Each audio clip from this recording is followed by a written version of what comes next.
Ya, dalam perayaan Hari Raya Nyepi Tahun Baru Saka 1946 di Pura Agung Sriwijaya dimaknai sebagai bentuk mensucikan dan perlindungan diri dalam 1 tahun terakhir bagi umat Hindu.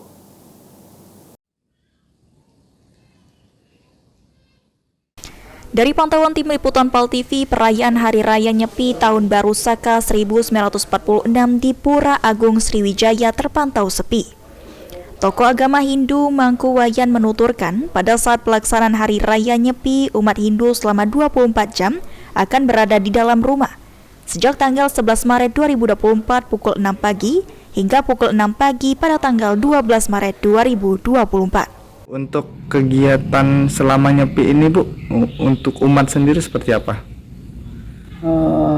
Iya biasa, mengadakan ini tidak boleh kemana-mana, tidak boleh puasa pokoknya cari ya. Tidak boleh mengadakan apa-apa. Berarti untuk kegiatan umat ini hanya fokus di rumah, Bu, ya? Iya.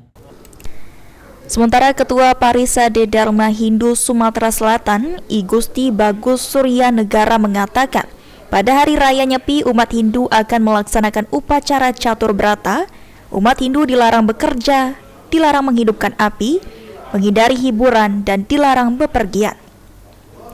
Dalam kegiatan Nyepi, umat Hindu dianjurkan untuk membaca kitab suci sebagai bentuk mensucikan diri dan merenungi diri selama 1 tahun yang lalu.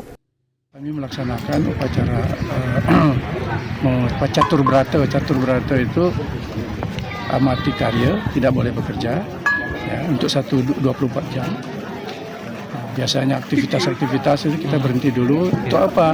Untuk membaca kitab suci, untuk merenungkan diri kita selama setahun ini. Untuk menyucikan diri, hanya amati karya, amati geni. Tidak boleh simboliknya itu menghidupkan api. Api artinya emosi, hawa nafsu, itu harus ditahan. Eki Saputra, PAL TV.